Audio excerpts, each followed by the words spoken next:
ಚಾರ್ವಿ ಇಲ್ಲಿ ಕಪ್ಪಲಿಗೆ ಮೇಲೆ ಈ ವ್ಯಂಜನಾಕ್ಷರಗಳಿಗೆ ಸ್ವರಚಿಹ್ನೆಗಳನ್ನು ಸೇರಿಸೋ ಥರ ಬರೆದಿದ್ದೀನಿ. ಈಗಾಗಲೇ ನಾವು ತಲಕಟ್ಟು, ಇಳೆ, ಗುಡ್ಸು ಆ ಮೂರನ್ನು ಕಲ್ತ್ಕೊಂಡು ಇವತ್ತು ಗುಡ್ಸಿನ ದೀರ್ಘ ಇದಕ್ಕೆ ವ್ಯಂಜನಗಳಿಗೆ ಇದನ್ನು ಸೇರ್ತಕ್ಕಂಥದ್ದನ್ನು ಕಪ್ಪಲಿಗೆ ಮೇಲೆ ಬರೆದಿದ್ದೀನಿ.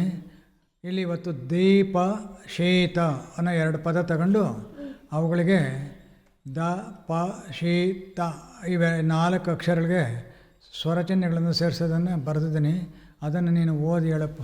ಕಕಿಲಕ, ಕಕ್ಕಮುಕ್ಕು, ನಗಸುನಿತ, ಕ ಗುಣಿತ, ಈ ಗುಡ್ಸಿದೀರ್ಘ, ದೀಪ, ದ ಪ್ಲಸ್ ಗುಡ್ಸಿದೀರ್ಘ ಈಕ್ವಲ್ಸ್ ದಿ, ಪ ಪ್ಲಸ್ ತಲಕಟ್ಟು ಈಕ್ವಲ್ಸ್ ಪ, ಶೀತ, ಶಿ ಪ್ಲಸ್ ಗುಡ್ಸಿದೀರ್ಘ ಈಕ್ವಲ್ಸ್ ಶೀ, ತ ಪ್ಲಸ್ ತಲಕಟ್ಟು ಈಕ್ವಲ್ಸ್ ತ, ಕೆ ಎಂ ಚಕಿಳಚ ಕತ್ತರ್ವಿ ಕ, ಕೆ ಎಂ ಚಾರಿ.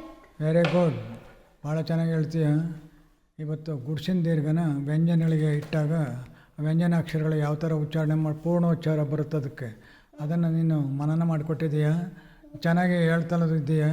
ಅದಕ್ಕೋಸ್ಕರ ನಾನು ನಿನಗೆ ಟ್ರಿಪಲ್ ಥ್ಯಾಂಕ್ಸ್ ಕೊಡ್ತಾಯಿದ್ದೀನಿ. ಥ್ಯಾಂಕ್ಸ್. ನೀನು ಸಹ ನಮ್ಮ ಬಳಗದ ಬಂಧುಗಳಿಗೆ ಅಭಿನಂದನೆಗಳು ಹೇಳಪ್ಪ. ಅಭಿನಂದನೆಗಳು. ಹೋಗಿ ಬರುತ್ತೇನೆ. ಹೋಗಿ ಬರಪ್ಪ, ಭಗವಂತ ಒಳ್ಳೇದು ಮಾಡಲಿ.